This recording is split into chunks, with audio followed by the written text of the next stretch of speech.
Praise the Lord. ജ്ഞാനത്തിൻ്റെ പുസ്തകം 6-ാം അധ്യായത്തിൽ 11 മുതൽ 15 വരെയുള്ള വചനങ്ങളിൽ 7 കാര്യങ്ങൾ പറയുന്നുണ്ട് എങ്ങനെ ജ്ഞാനം ലഭിക്കാം എന്നതിനെക്കുറിച്ച്. അതിലൊന്നാമത്തെ കാര്യമേ നമ്മൾ രാവിലെ കേട്ടുള്ളൂ. എന്താണത്? എന്റെ വചനങ്ങളിൽ അഭിലാഷമർപ്പിക്കുവിൻ, അവയോട് തീവ്ര അഭിനിവേശം കാണിക്കുവിൻ. എല്ലാവരും ഏറ്റു പറഞ്ഞുകൊണ്ട് ശബ്ദമുയർത്തി, എന്റെ വചനങ്ങളിൽ അഭിലാഷമർപ്പിക്കുവിൻ, അവയോട് തീവ്ര അഭിനിവേശം കാണിക്കുവിൻ. നിങ്ങൾക്ക് ജ്ഞാനം ലഭിക്കും. ഞാൻ അടുത്ത വചനം വായിക്കാം. തേജസ്സുറ്റതാണ് ജ്ഞാനം, അത് മങ്ങിപ്പോവുകയില്ല. ജ്ഞാനത്തെ സ്നേഹിക്കുന്നവർ നിഷ്പ്രയാസം അവളെ തിരിച്ചറിയുന്നു. അവളെ തേടുന്നവർ കണ്ടെത്തുന്നു. ഓക്കെ, അപ്പം ആദ്യത്തെ നമ്മൾ മനസ്സിലാക്കി, ദൈവത്തിൻ്റെ വചനം ദൈവത്തിൻ്റെ ജ്ഞാനമാണ്. ഇത് വലിയൊരു രഹസ്യമാണ്. ആ ബോധ്യത്തോടെയാണ് നമ്മൾ കുഞ്ഞുനാളിലേ തന്നെ ജ്ഞാനം കിട്ടാൻ വേണ്ടി, ആ അർത്ഥത്തിലാണ് ഈശോ പറയുന്നത്, മനുഷ്യൻ ജീവിക്കുന്നത് അപ്പം കൊണ്ട് മാത്രമല്ല, മറിച്ച് ദൈവത്തിൻ്റെ അധരത്തിൽ നിന്ന് വരുന്ന ജ്ഞാനം കൊണ്ടുകൂടി എന്ന് വേണം മനസ്സിലാക്കാൻ. വാസ്തവത്തിൽ നമ്മൾ കുഞ്ഞായിരിക്കുമ്പോൾ തന്നെ, അല്ലെങ്കിൽ ഇനിയെങ്കിലും ഉള്ള കാലഘട്ടത്തിൽ നമ്മുടെ കുഞ്ഞു കുട്ടികളെ വചനം പഠിപ്പിക്കണം. ആദ്യം തന്നെ അവരെഴുത്തും വായനയും പഠിക്കുന്നതിന് മുമ്പ് അധരത്തിലൂടെ വചനം പഠിപ്പിക്കണം. ഓക്കെ, അത് ഇനിയെങ്കിലും നമ്മൾക്കും പഠിക്കാം. ഞാനിത് ഇത് മുന്നോട്ട് പോകാൻ പറ്റണില്ല എനിക്ക്. ഇപ്പം ഞാൻ ഓർക്കുകയാണ്, എൻ്റെ അപ്പൻ ഇങ്ങനെ ഈ ആശയത്തിൽ വലിയൊരു ആളായിരുന്നു. വചനം, ഞങ്ങൾ 10 മക്കളാണ്. 10 മക്കളിൽ മൂത്ത ആളാണ് ഞാൻ. അപ്പൻ മരിച്ചിട്ട് ഇപ്പോൾ 8 വർഷമായി. അപ്പൻ എല്ലാ ദിവസവും വചനം വായിക്കുമായിരുന്നു. അപ്പോൾ എൻ്റെ അപ്പൂപ്പൻ, ഗ്രാൻഡ് ഫാദർ, ഞങ്ങളുടെ നാട് ചേന്നമംഗലമാണ്. അവിടെ പോർച്ചുഗീസുകാരും യഹൂദരുണ്ടായിരുന്ന സ്ഥലമാണ്. യഹൂദ സിനഗോഗൊക്കെ ഉണ്ടായിരുന്നു. ഈ അപ്പൂപ്പൻ ഒരു വൈദ്യനായിരുന്നുകൊണ്ട് ഈ യഹൂദരെല്ലാം കാണാൻ വരുമ്പോൾ അവരാദ്യം ഇങ്ങനെ വചനം പറയുമ്പോൾ അപ്പൂപ്പന് അതിന് ഉത്തരവൊന്നും പറയാൻ പറ്റാണ്ടാവും ചില നേരത്ത്. അങ്ങനെ അപ്പൂപ്പൻ മെത്രാപ്പോലീത്തയുടെ അടുത്ത് ചെന്ന്, അന്ന് ബൈബിളൊന്നും അങ്ങനെ ഒരാളുടെയും വീട്ടിലൊന്നും കൊടുത്തു വിടൂലായിരുന്നു. പ്രത്യേക അനുമതിയോടുകൂടി, റിട്ടൺ പെർമിഷനോടുകൂടി ഒരു ബൈബിള് കിട്ടി. അത് കിട്ടിയിട്ട് ഒരു പള്ളി മുഴുവനും കിട്ടിയ പ്രതീതിയായിരുന്നു അവരുടെ വീട്ടിൽ. അവരെ കൊണ്ടും തൊടിക്കില്ല. അങ്ങനെ സാവധാനം അപ്പൂപ്പൻ ഇത് ഇങ്ങനെ വായിച്ചുകൊണ്ടിരിക്കും. പിന്നെ ഈ പിള്ളേരൊക്കെ, അപ്പൻ്റെ ആ ഗേജിലുള്ള എല്ലാ പിള്ളേരും എല്ലാവരും ഒരധ്യായം ബൈബിള് വായിച്ചാലേ അത്താഴമുള്ളൂ എന്നുള്ള ഒരു വ്യവസ്ഥയായി. അല്ലാണ്ട് അത്താഴമില്ല. ഇന്ന് അതൊക്കെ ചിന്തിക്കുമ്പോൾ അത് വചനത്തിൻ്റെ അടിസ്ഥാനമായിട്ട് തോന്നുന്നുണ്ടല്ലേ? എല്ലാവരും. എന്നിട്ട് അപ്പൂപ്പൻ അവിടെ ഇരിക്കും. ഒരു ചെറിയ ഇറുക്കിലി ഉണ്ടാവും. എന്തിനാ? ഏതെങ്കിലും ഒരു വാക്ക് തെറ്റിയാൽ ഉടനെ ഒരു കൊട്ട്, അങ്ങനെയല്ല ഇങ്ങനെയാണ് എന്നുള്ളത്. ഇപ്പോൾ നന്മ നിറഞ്ഞ എന്ന് പറഞ്ഞാൽ തെറ്റാണ്. നന്മ നിറഞ്ഞ മറിയമേ എന്ന് പറയടാന്ന് പറയും. ഇതൊക്കെ ഞങ്ങൾ അനുഭവിച്ചിട്ടുള്ളതാണ്. നന്മ നിറഞ്ഞ മറിയമേ. അപ്പം അങ്ങനെ പ്രാർത്ഥനയുടെയൊക്കെ അക്ഷരശുദ്ധി ഇതൊക്കെ വരുത്തി. അപ്പം അതുകൊണ്ട് അപ്പൻ ആ വചനപാരായണം കുഞ്ഞുനാൾ മുതൽ കിട്ടി. അതുകൊണ്ട് എന്നും വെളുപ്പിനെണിറ്റ് ഈ വചനം ഇങ്ങനെ വായിക്കുമായിരുന്നു. ഈ മരിക്കുന്നതിന് ഒരാഴ്ചയൊക്കെ മുമ്പ് ഞാൻ നാട്ടിലുണ്ടായിരുന്നു. അപ്പോൾ എന്നെ അടുത്ത് വിളിച്ചിട്ട് പറയാണ്, അപ്പോൾ പുള്ളിക്ക് മനസ്സിലായി ഇനി അധികം ദിവസം ഇല്ല എന്നുള്ളത്. അപ്പോൾ പറയാണ്, നിന്നോടൊരു കാര്യം പറയാനുണ്ട്.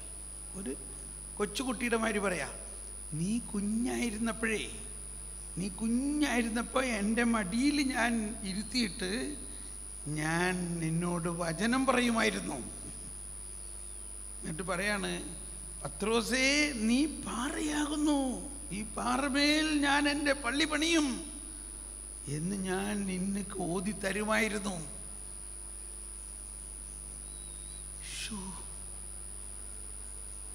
ആ വചനം ഇപ്പോൾ പ്രവർത്തിക്കുന്നുണ്ടോ ഇല്ലയോ? ഉണ്ടോ ഇല്ലയോ?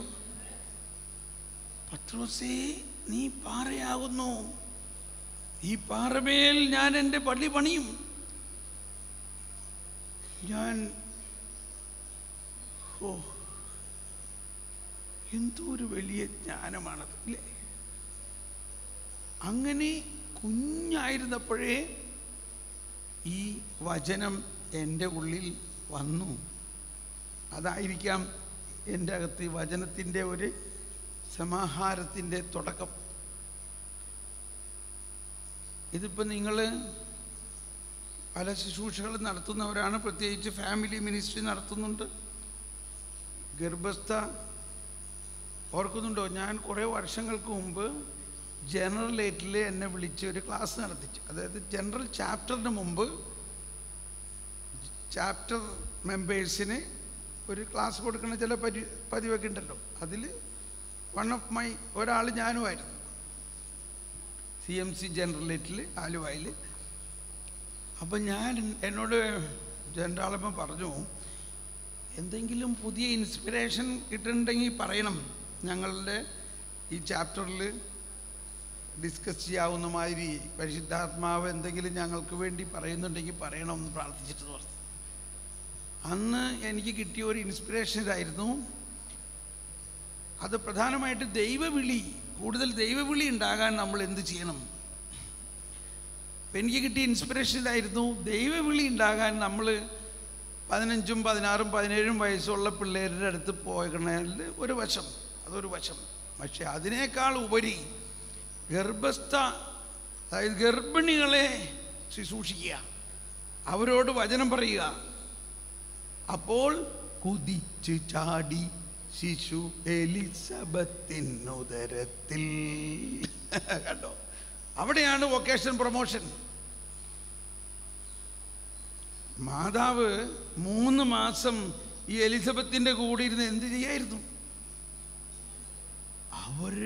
മാതാവ് എലിസബത്തുമായിട്ട് ഈ സങ്കീർത്തനങ്ങളെല്ലാം പാടുകയും ഈശോയെക്കുറിച്ചുള്ള കാര്യങ്ങൾ ഇങ്ങനെ ചിന്തിക്കുകയും പ്രാർത്ഥിക്കുകയും എല്ലാം ചെയ്തപ്പോൾ കുഞ്ഞ് എല്ലാ ദിവസവും കുതിച്ച് ചാടുമുണ്ടായിരുന്നു. ഈ കുതിച്ച് ചാടലാണ് യഥാർത്ഥ ദൈവവിളി. എവിടെ വെച്ചാണ് ഈ കുതിച്ച് ചാട്ടം? ഗർഭത്തിൽ വെച്ച്. അത് ഞാൻ അന്ന് അവരെല്ലാം പറഞ്ഞ് മനസ്സിലാക്കി. അപ്പോൾ ഇവിടെ സിസ്റ്റർ ഇന്നലെ പറഞ്ഞു കേട്ടു, ഇങ്ങനെ ഗർഭിണികൾക്ക് വേണ്ടിയുള്ള ശുശ്രൂഷ എന്ന് പറഞ്ഞത് വളരെ നല്ലൊരു ശുശ്രൂഷയുമാണ്, വളരെ ആവശ്യമാണ്. എന്തിനു വേണ്ടി ആവശ്യമാണ്? ദൈവവിളിക്ക് വേണ്ടി ആവശ്യമാണത്. ഓക്കെ, ഞാനപ്പോൾ പറഞ്ഞു വരുന്നത് ഈ വചനം ആ ഗർഭസ്ഥാവസ്ഥയിൽ ഇപ്പോൾ ഒരുപാട് നമ്മുടെ നാട്ടിലും പുറം നാട്ടിലും എല്ലാം ക്രിസ്ത്യാനികൾ ഒരുപാട് ചൈൽഡ് റിച്ച് ഫാമിലീസ്, 6 കുട്ടികൾ 7 കുട്ടികളൊക്കെ ഇപ്പം ഉണ്ട്. അപ്പോൾ ഒരു ഫാമിലിയിൽ ഈ കുട്ടികൾ വളരെ അടുക്കും ചിട്ടയായിട്ടിരിക്കണം, ഒന്നും ഒരു കുഴപ്പമില്ല. ചിലവർ ഭയങ്കര പൊട്ടിത്തെറിയും ചാട്ടവും ഓട്ടവും ബഹളമൊക്കെയാണ്. അപ്പോൾ ഞാൻ ഈ അമ്മയോട് ചോദിച്ചു, നീ എന്താണ് ഇതിൻ്റെ അർത്ഥം? എങ്ങനെയാണ് നിനക്കിങ്ങനെ ഇവർ ഇത്രയും ക്വയറ്റ്, വളരെ ശാന്തതയിൽ നിൽക്കുന്നതിൻ്റെ കാരണം എന്താ?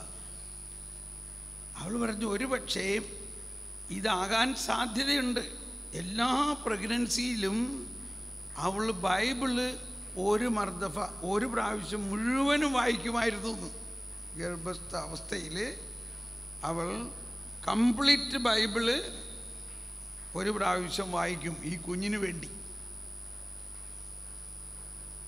എനിക്ക് തോന്നുന്നുണ്ട് അത് തീർച്ചയായിട്ടും ആ കുഞ്ഞിലേക്ക് വചനത്തിൻ്റെ ഒരു പ്രവാഹം തന്നെ ഉണ്ടാവും.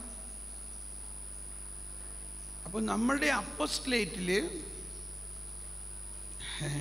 കുറച്ച് ദിവസം മുമ്പ് ഞാൻ ഖത്താറിലായിരുന്നപ്പോൾ ഒരു സഹോദരി, ഞാൻ പറഞ്ഞു എവിടെ ജോലി ചെയ്യണേ, അവൾ ലേബർ റൂമിലാണ് ജോലി ചെയ്യണേന്ന് പറയുന്നത്. ലേബർ റൂമിൽ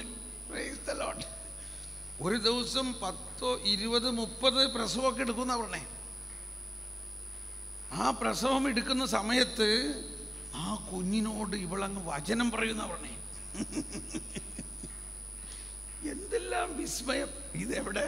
ഖത്താറിൽ അറബികളുടെ.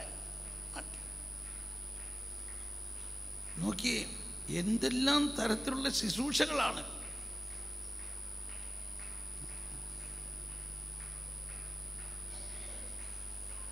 മനസ്സിലായോ? മാമോദീസയെ മുക്കാം അവരെയൊക്കെ.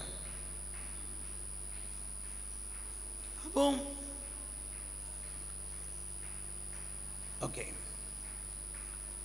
നമ്മളിനി മുന്നോട്ട് പോകാല്ലേ? നിങ്ങൾക്ക് ബോറടിക്കണ്ടാവോ? ഞാൻ ആ ഒറ്റ വചനത്തെയാണ് ഇപ്പോഴും പറഞ്ഞുകൊണ്ടിരിക്കുന്നത്.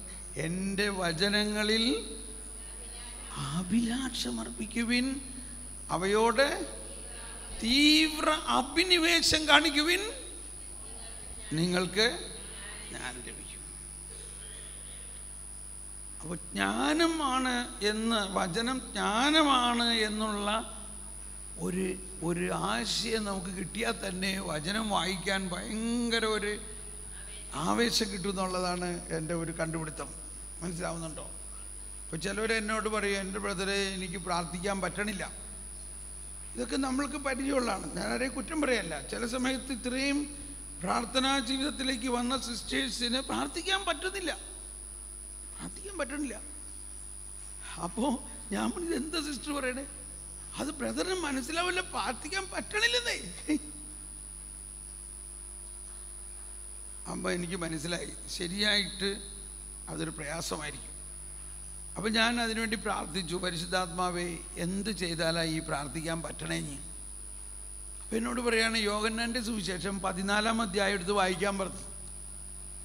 അപ്പോൾ ഈ 14-ാം അധ്യായത്തിൻ്റെ പ്രത്യേകത എന്ന് വെച്ചാൽ ആ ലാസ്റ്റ് സപ്പർ ഡിസ്കോഴ്സ്, അതായത് അന്ത്യത്താഴം കഴിഞ്ഞിട്ട്, അതായത് ഈശോ ആ ബലിയർപ്പണത്തിൻ്റെ തുടക്കം ആരംഭിച്ചു. ഇതെൻ്റെ ആ അന്ത്യത്താഴം കഴിഞ്ഞിട്ട് ഈശോ പറയുന്ന അവസാന മൊഴികളാണത് മുഴുവനും. ഈ സിസ്റ്റർ ഇത് കേട്ടപ്പോൾ വലിയ കാര്യമൊന്നും വിചാരിച്ചില്ല. ഇത് വായിച്ചാലൊക്കെ എന്തുണ്ടാവും എന്നുള്ള മാതിരിയാണ് ആദ്യം ചിന്തിച്ചെന്ന് പറയാണ്. എന്നാലും അത്രയല്ലേ പറഞ്ഞുള്ളൂ, വായിച്ചേക്കാം. പക്ഷെ അതങ്ങ് വായിച്ചപ്പോൾ പറയാണ്, ഉള്ളിൽ എന്തോ തീ കത്തണമായിട്ട് തോന്നിന്നു. അതാണ്, കത്തും വചനം നമ്മുടെ ഉള്ളിൽ കത്തും. ഓക്കെ, ഇനി നമുക്ക് അടുത്ത സ്റ്റെപ്പിലേക്ക് പോകാം. 11:12 6:12 എന്താ പറയുന്നത്? തേജസ്സുറ്റതാണ് ജ്ഞാനം. തേജസ്സുറ്റതാണ് ജ്ഞാനം, അത് മങ്ങിപ്പോവുകയില്ല. അതാണ്. ഇപ്പം നമ്മൾ സ്വർണം വരെ മങ്ങിപ്പോകാം, അതൊരു മെറ്റീരിയലാണ്. പക്ഷെ ജ്ഞാനം ഒരു മെറ്റീരിയൽ അല്ല. അങ്ങനെ അതിന് ഒരാത്മീയമായ ഒരു തേജസ് ഉണ്ടെന്നാ പറയണേ. ആത്മീയമായ തേജസ്. ഒരു കാലത്ത് എൻ്റെ കയ്യിൽ അക്കമ്പാനിയൻ പുസ്തകം പോലെ എൻ്റെ കയ്യിൽ എപ്പോഴും ഞാൻ കൊണ്ടു നടന്നിരുന്ന ഒരു പുസ്തകമാണ് യോഹന്നാൻ ക്രൂസിൻ്റെ കർമ്മല മലകയറ്റവും അതുപോലെ തന്നെ ഇരുണ്ട രാത്രിയെല്ലാം. ഒരുപാടൊന്നും വായിക്കാൻ പറ്റില്ല, അതൊന്ന് തുറന്ന് ഒരു 2 സെൻറ്റൻസൊക്കെ വായിക്കുള്ളൂ. അപ്പോഴേക്കും നമ്മുടെ ഉള്ളിൽ ഒരു തേജസ്. ഞാനിപ്പോഴും ഓർക്കുകയാണ്, എപ്പോഴും എല്ലാ ധ്യാനത്തിലും ഞാൻ പറയുന്ന ഒരു കാര്യമാണ്. എന്നെ വളരെ സ്വാധീനിച്ച ഒരു വരിയാണ് കർമ്മല മലകയറ്റത്തിൽ. When you are on your way, abandon that way, go to another way, where there is no way, that is the way. എന്ന് പറഞ്ഞ എല്ലാവരും, when you are on your way, When you are on your way, abandon that way, abandon that way, go to another way, go to another way, where there is no way, where there is no way, that is the way. that is the way. അതാണ് ഇരുണ്ട രാത്രിയുടെ സംക്ഷിപ്തം. ഒന്നും മനസ്സിലാവുന്നില്ല. മനസ്സിലാകുകയാണെങ്കിൽ അത് നമ്മുടെ മനുഷ്യബുദ്ധിക്ക് പ്രാപ്യമായ ഒന്നാണ്. ദൈവം തരുന്നത് മനുഷ്യബുദ്ധിക്ക് അപ്രാപ്യമായ കാര്യങ്ങളാണ്. പക്ഷെ നമുക്ക് നല്ല ഉറപ്പുണ്ട് ഇതാണ് വഴി, എന്നാൽ ഒന്നും മനസ്സിലാവുന്നില്ല. അതാണ് വഴി. ഇന്ന് ഞാൻ തിരിഞ്ഞു നോക്കുമ്പോൾ 25 വർഷം മുമ്പ് ഇന്ന് എനിക്ക് വിശ്വസിക്കാൻ പറ്റില്ല. ഞാൻ എന്ത് കണ്ടിട്ടാണ് ജോലിയെല്ലാം വിട്ടിങ്ങനെ ഇറങ്ങി തിരിച്ചത്? ഇതെന്താ ഞാൻ ചെയ്തേ? എന്ത് തരത്തിലുള്ളൊരു വിശ്വാസമായിരുന്നു? ശരിക്ക് ഇതുപോലെ തന്നെയായിരുന്നു. എനിക്കൊന്നും മനസ്സിലാവുന്നുണ്ടായില്ല. പക്ഷെ ഒന്നെനിക്കറിയാം, അന്ന് എൻ്റെ കൂടെ ഉണ്ടായിരുന്ന ചില സുഹൃത്തുക്കൾ എൻജിനീയേഴ്സ് എല്ലാം പറയും, എടാ എന്തോ ഒരു നല്ലൊരു എൻജിനീയറാണ് നീ, നിനക്ക് എന്തോ ഒരു ഡിമാൻഡാണ്, നീ ഇതെല്ലാം കളഞ്ഞിട്ട് ഇതൊന്നും നിലനിൽക്കാൻ പോണില്ല, ഈ പുസ്തകം കക്ഷത്തിൽ വെച്ചുകൊണ്ട് എത്ര നാൾ നീ നടക്കും, നീ തിരിച്ചു വരും. ഞാൻ പറഞ്ഞു, ഈ ഒരു ജോലി മാത്രമേ എന്നേക്കും ഉള്ള ജോലി. എന്താണ്? ദൈവരാജ്യം. അതെനിക്ക് നല്ല ഉറപ്പായിരുന്നു. ഈ ജോലിക്ക് എന്തോരം ലോകാവസാനം വരെയുള്ള ജോലിയാണത്. When you are on your way, abandon that way, go to another way where there is no way, that is the way. അപ്പം ഇതെല്ലാം കേൾക്കുമ്പോൾ ഒരു ജ്വലനം, എന്തോ ഒരു പ്രകാശം. അതാണ് ഈ പറഞ്ഞത്, അതിനൊരു തേജസ് ഉണ്ടെന്ന്. തേജസ്സുറ്റതാണ് ജ്ഞാനം. തേജസ്സുറ്റതാണ് ജ്ഞാനം. അത് മങ്ങിപ്പോവുകയില്ല. അത് മങ്ങിപ്പോയില്ല. അപ്പോൾ ജ്ഞാനത്തെക്കുറിച്ച് നമ്മളിങ്ങനെ അറിയണം. എന്താണ് ഈ ജ്ഞാനത്തിൻ്റെ പ്രോപ്പർട്ടീസ്? ഒന്നത് തേജസ്സുറ്റതാണ്, ഒരിക്കലും മങ്ങിപ്പോയില്ല. അതിൻ്റെ വാക്കുകൾ, ആശയങ്ങൾ ഒന്നും മങ്ങിപ്പോയില്ല. മറ്റ് ഭൗതികമായിട്ടുള്ളതാണെങ്കിൽ എല്ലാം മങ്ങിപ്പോകും, തുരുമ്പ് പിടിക്കും, ചതൽ പിടിച്ചു പോകും. ചതൽ പിടിക്കാത്ത നിധി, മങ്ങിപ്പോകാത്ത നിധി. അതുകൊണ്ട് എന്ത് ചെയ്യണം? വായിച്ചോളൂ.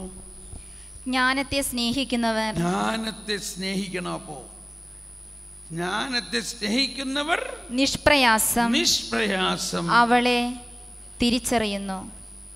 അവളെ തേടുന്നവർ കണ്ടെത്തുന്നു. ഫസ്റ്റ് പോയിന്റ്, സ്നേഹിക്കുക, ജ്ഞാനത്തെ സ്നേഹിക്കുക.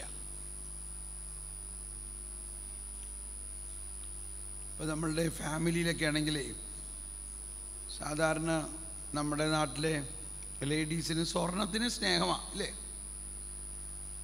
നല്ല പട്ട് സാരീന് സ്നേഹമാണ്. അപ്പോൾ നമ്മൾ പട്ടണത്തിൽ ചെന്നാൽ, എറണാകുളം പട്ടണത്തിലോ ഇതെവിടെയാ ചങ്ങനാശ്ശേരി പട്ടണത്തിലോ ചെന്നാൽ ഏറ്റവും വലിയ ബോർഡ് ഇത് രണ്ടിൻ്റെയാണ്, സ്വർണ്ണക്കടയുടെയും സാരിക്കടയുടെയും. അപ്പോൾ ഈ സാരീനെ സ്നേഹിക്കുന്ന പെണ്ണുങ്ങൾ, സ്വർണത്തെ സ്നേഹിക്കുന്ന പെണ്ണുങ്ങൾ ഭർത്താവ് അതെ ആ സ്വർണ്ണക്കടയിലൊന്ന് കയറിയിട്ട് പോകാം. അയ്യോ ഇപ്പോൾ പൈസ ഒന്നുമില്ല, ചുമ്മാ കാണാനന്നേ എന്ന് പറഞ്ഞാൽ അതിനകത്ത് കയറിയാൽ മതി, അത് പെട്ടുപോകും. തോമസ് അതെ പവർ പോയിന്നുണ്ട്, അവിടെ പ്രസ് ചെയ്യും.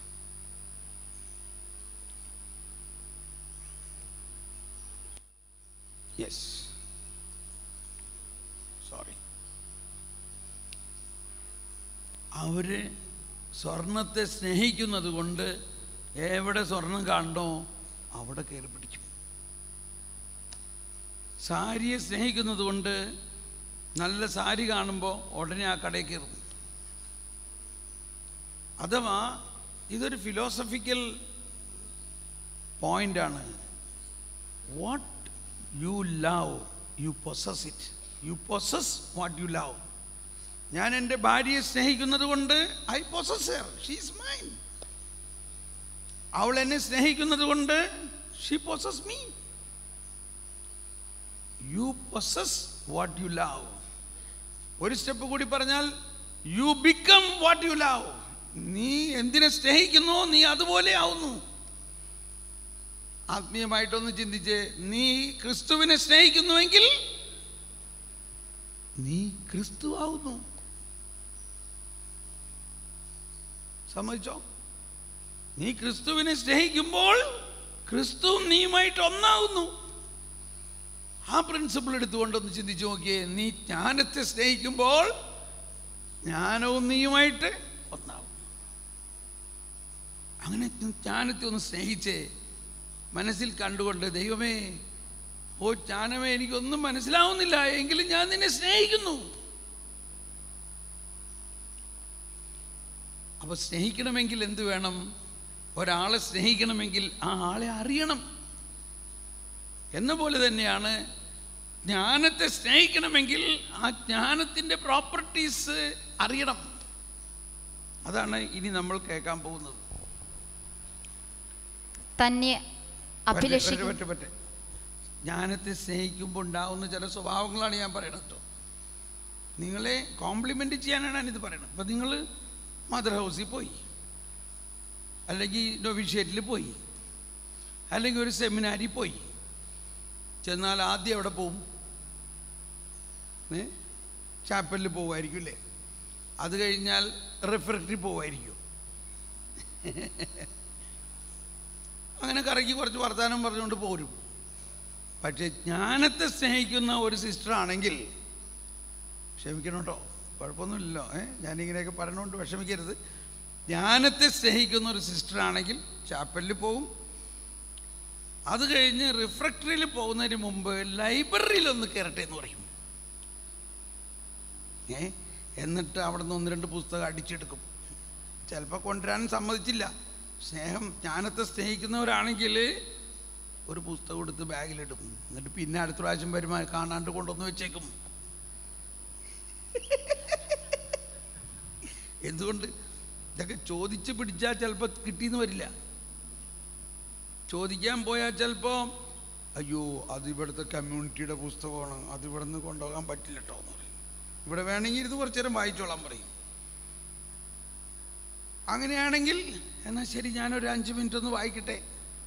നോക്കുമ്പോൾ എന്താ, സെയിൻറ്റ് അഗസ്റ്റിൻ, ഇഗ്നേഷ്യസ് ലയോള, ഓ നമ്മുടെ ജോഹന്നാൻ ക്രൂസ്. ഒന്ന് തുറന്ന് നോക്കി ഒരു 5 മിനിറ്റ് അവിടെ ഇരുന്ന് വായിച്ചു. ഇതൊക്കെയാണ് ജ്ഞാനത്തെ സ്നേഹിക്കുന്നവരുടെ ചില പരിപാടികൾ, അതിൻ്റെ ലക്ഷണങ്ങൾ ഇതാണ്.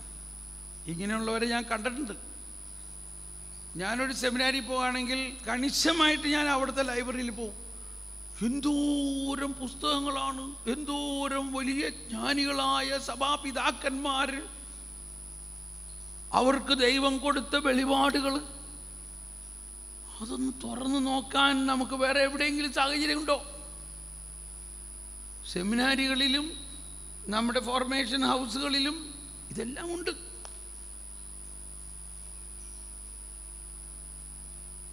അപ്പം ഞാൻ പറയാണ്, ജ്ഞാനത്തിൻ്റെ ലക്ഷണമാണത്. ജ്ഞാനത്തെ സ്നേഹിക്കുന്നവർ ഇങ്ങനെയുള്ള സ്ഥലങ്ങളിൽ ചെന്നാൽ എവിടെയാണ് ജ്ഞാനം ഒളിഞ്ഞിരിക്കണേന്ന് അവർ കണ്ടുപിടിക്കും. എവിടെയാണ് ജ്ഞാനം ഒളിഞ്ഞിരിക്കുന്നത്? ഈ പുസ്തകങ്ങളിലാണ്. ഇനി വേറൊന്ന്, അവിടെ ഒരു വയസ്സായ ഒരു കന്യാസ്ത്രീ ഇരിക്കണം, അല്ലെങ്കിൽ വയസ്സായ ഒരു അച്ഛനിരിക്കണം. ആ അച്ഛനോടും ചെന്ന് സംസാരിക്കണം 2 കാര്യം. ഉദാഹരണത്തിന്, ഞാൻ മദർ തെരേസയുടെ കോൺവെൻറ്റിലൊക്കെ ധ്യാനിപ്പിക്കുമ്പോൾ പണ്ട് മദറിൻ്റെ കൂടെ ഫസ്റ്റ് ബാച്ചിലുണ്ടായിരുന്ന ചില സിസ്റ്റേഴ്സ് ഉണ്ട്. അപ്പോൾ അവരൊക്കെ വയസ്സായി, കുറേ പേരൊക്കെ മരിച്ചു, കുറച്ച് പേരൊക്കെ ഇപ്പോഴും ഉണ്ട്. എനിക്ക് അവരെ അങ്ങ് കാണുമ്പോൾ, അവരോട് ആ കാര്യങ്ങളൊക്കെ സംസാരിക്കുമ്പോൾ അവർക്കാണെങ്കിൽ ഉള്ള ആവേശം എന്ന് പറഞ്ഞാൽ എന്തോ ഒരു ആവേശമാണ്. എന്ന് വെച്ചാൽ അവർ സ്കൂളിൽ പഠിക്കുന്ന കൊച്ചായിരുന്നപ്പോൾ മദറിൻ്റെ കൂടെ വന്നതാണേ. അങ്ങനെ ജീവിതം മുഴുവനും മദറിൻ്റെ കൂടെ പ്രവർത്തിച്ചവരാണ്. അപ്പം അവരിൽ നിന്ന് കുറച്ച് ജ്ഞാനം കിട്ടാൻ സാധ്യതയുണ്ടോ ഇല്ലയോ? അതുപോലെ തന്നെ നമ്മുടെ വയസ്സായ അമ്മമാർ ആദ്യകാലങ്ങളിൽ മിഷനിൽ പോയ കാര്യവും, അന്ന് ഞങ്ങൾ കാളവണ്ടിക്കാണ് പോയത്, അവിടെ റോഡൊന്നും ഉണ്ടായിരുന്നില്ല, ഒന്നും ഉണ്ടായിരുന്നില്ല. ആ കാലഘട്ടത്തിലെ അവരുടെ ദൈവാനുഭവങ്ങളും അവരുടെ ചില അനുഭവങ്ങളൊക്കെ നമ്മൾ കേൾക്കുമ്പോണ്ടല്ലോ, നമ്മളങ്ങ് കോരിത്തെരിച്ചു പോവും.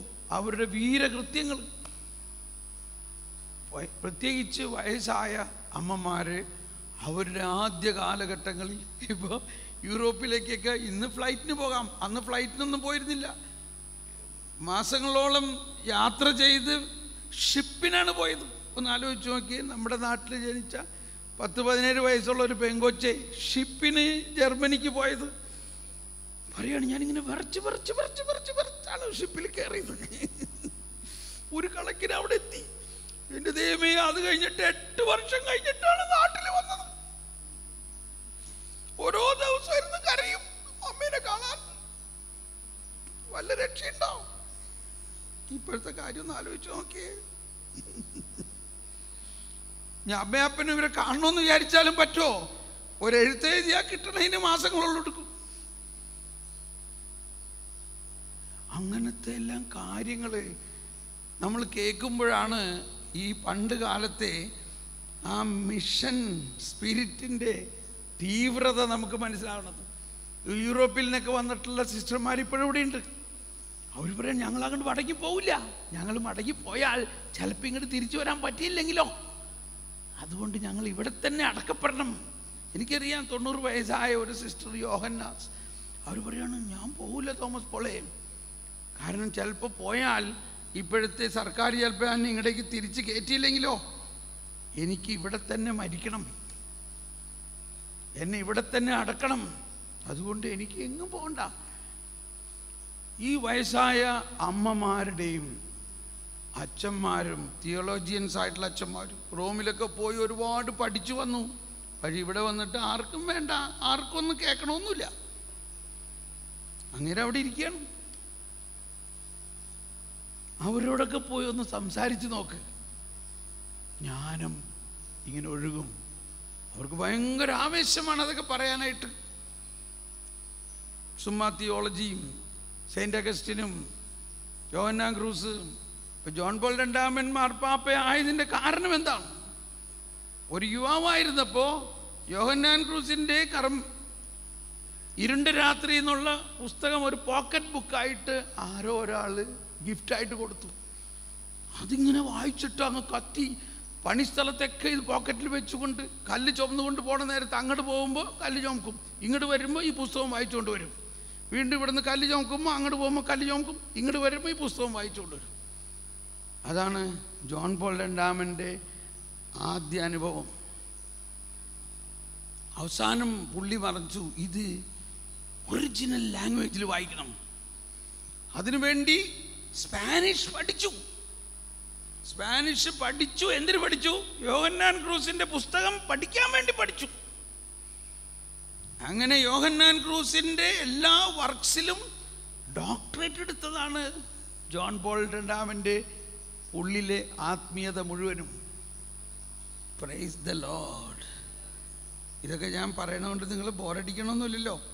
ഇതൊക്കെ പറയണതുണ്ടല്ലോ, ഇതൊക്കെ നമ്മളെ ആവേശം കൊള്ളിച്ചിട്ടുള്ളതാണ്. ഇന്ന് ജോൺ പോൾ രണ്ടാമൻ മാർപ്പാപ്പയുടെ ആ ടീച്ചിങ്സ് വായിക്കുമ്പോൾ നമുക്ക് ഉടനെ ആ കണക്ഷൻ മനസ്സിലാവും. ഇത് യോഹന്നാൻ ക്രൂസ് ഇന്ന സ്ഥലത്ത് പറഞ്ഞേക്കണ അതിൻ്റെ തത്വമാണെന്ന് മനസ്സിലാവും. അപ്പം ഇതെല്ലാം ഞാൻ പറഞ്ഞത് എന്തിനെ വിവരിക്കാനാണ്? ജ്ഞാനത്തെ സ്നേഹിക്കുന്നവർ. ഇന്നെൻ്റെ പോക്കറ്റ് കമ്പാനിയൻ ജോൺ പോൾ രണ്ടാമൻ മാർപ്പാപ്പയ പരിശുദ്ധാത്മാവിനെ കുറിച്ച് പറഞ്ഞിരിക്കുന്ന ഒരു പുസ്തകമാണ്. അതെപ്പോഴും ഞാൻ കൊണ്ടു നടക്കും, ഇടയ്ക്കൊന്ന് തുറന്നു നോക്കും. ഇന്ന് തുറന്നു നോക്കിയപ്പോൾ കണ്ടത് ഇതാണ്: holy spirit fills us with the love of God that is uncreated love. അതാണ് നമ്മൾ ഒരുപാട് കേട്ടിട്ടുണ്ട്, പരിശുദ്ധാത്മാവ് നമ്മുടെ ഹൃദയത്തിൽ ദൈവസ്നേഹം നിറയ്ക്കുന്നു. പക്ഷേ അദ്ദേഹം എഴുതിയിരിക്കുകയാണ്, ആ ദൈവം സ്നേഹമാവുന്നു. ആ സ്നേഹത്തെ പരിശുദ്ധാത്മാവ് നമ്മുടെ ഹൃദയത്തിൽ നിറയ്ക്കുന്നു. ഏത് സ്നേഹത്തെ? Uncreated love. God is creator and he don't create love. He gives himself as love.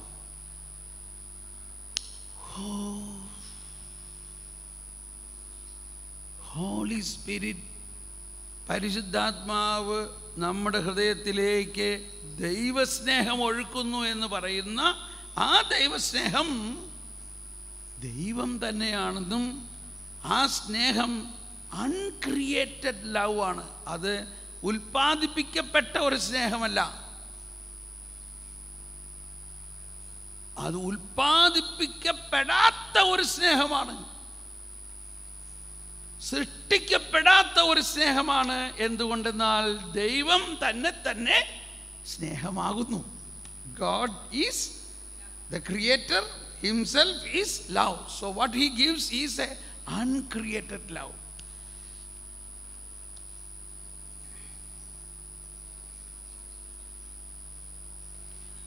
അപ്പോൾ ജ്ഞാനത്തെ സ്നേഹിക്കുമ്പോൾ ഇങ്ങനെ നമ്മൾ എവിടെ ചെന്നാലും എവിടെയാണ് ജ്ഞാനം ഒളിഞ്ഞിരിക്കണേയെന്നും നമ്മൾ ജോലി പോകുമ്പോഴൊക്കെ ജ്ഞാനം തരുന്ന തരത്തിലുള്ള ഇങ്ങനെയുള്ള പുസ്തകങ്ങളും അല്ലെങ്കിൽ അറ്റ്ലീസ്റ്റ് ക്രിസ്ത്യാനുകരണമെങ്കിലും കയ്യിൽ കൊണ്ട് നടക്കും, ഇല്ലേ? ക്രിസ്ത്യാനുകരണം, ഇല്ലേ? Imitation of Christ. ഒന്ന് തുറന്ന് നോക്കിയാൽ മതി, ശരി, ഒന്ന് വായിച്ചാൽ മതി. ഓക്കെ, നമുക്കൊന്ന് പ്രാർത്ഥിക്കാം. പരിശുദ്ധാത്മാവേ, ജ്ഞാനത്തെ സ്നേഹിക്കാനുള്ള കൃപ നൽകണേ. ഒന്ന് സ്തുതിച്ച് പ്രാർത്ഥിച്ചേ. പരിശുദ്ധാത്മാവേ, ജ്ഞാനത്തെ സ്നേഹിക്കാനുള്ള കൃപ നൽകണേ. ജ്ഞാനത്തെ സ്നേഹിക്കുന്നതിന് സമയമായി. നമുക്കൊരു ചെറിയ ഇടവേളയുടെ സമയമായില്ലേ? ജ്ഞാനത്തെ സ്നേഹിക്കുന്നു. ഇതങ്ങ് ഇപ്പം നിങ്ങൾ ബോറടിക്കണ്ടാവുമായിരിക്കും, ഇതിങ്ങനെ വളരെ സ്ലോലി പോകണം. പക്ഷെ ഇത് വളരെ നന്നായിട്ടാണ് പോകുന്നത്. ഇന്ന് വൈകുന്നേരം ആകുമ്പോഴേക്കും നമ്മളിൽ വലിയ ജ്ഞാനത്തിൻ്റെ ഒരു അനുഭവം ഉണ്ടാകും. അത് കഴിഞ്ഞാലാണ് നമ്മൾ ശരിയായ ധ്യാനത്തിൻ്റെ വിഷയത്തിലേക്ക് കിടക്കണത്, കേട്ടോ? അതുകൊണ്ട് നിങ്ങളൊന്നുകൊണ്ടും വിഷമിക്കണ്ട. നമ്മളിപ്പോൾ ധ്യാനത്തിലേക്ക് പ്രവേശിച്ചിട്ടില്ല, അതിൻ്റെ ഒരുക്കമാണ് ഇപ്പോഴും നടക്കുന്നത്. ഈ ജ്ഞാനം നമ്മളിൽ അങ്ങ് തുറന്നു കഴിയുമ്പോൾ അപ്പോഴാണ് വലിയ കാര്യങ്ങൾ നമ്മൾ ധ്യാനിക്കാൻ പോകുന്നത്. ഇതൊരു പ്രത്യേക ഐഡിയയാണിത്. ഇത് ദൈവം കാണിച്ചു തന്നൊരു ഐഡിയയാണ്. അതുകൊണ്ട് നിങ്ങൾ നിരാശപ്പെടരുത്. നിങ്ങളെ നിങ്ങൾ എന്താ പറയുക, ബി എൻകറേജ്ഡ്. ഓക്കെ, ഇപ്പോഴും ജ്ഞാനത്തിന് വേണ്ടി തന്നെ പ്രാർത്ഥിച്ചുകൊണ്ട് നമുക്ക് ഈ ഇടവേള അരമണിക്കൂർ 10:15 11:15 എല്ലാവരും തിരിച്ചു വരിക. ഈ സമയം നിങ്ങൾ ചായ കുടിക്കാം, എന്നെ കുറേ നേരം ഇങ്ങനെ ശാന്തമായി പ്രാർത്ഥിക്കുക, ജ്ഞാനത്തെ സ്നേഹിക്കുക, ജ്ഞാനത്തിന് വേണ്ടി കാംക്ഷിക്കുക, ജ്ഞാനത്തിന് വേണ്ടി ദാഹിക്കുക, ജ്ഞാനത്തിൻ്റെ പ്രോപ്പർട്ടീസ് ചിന്തിക്കുക. Praise the Lord. Thank you.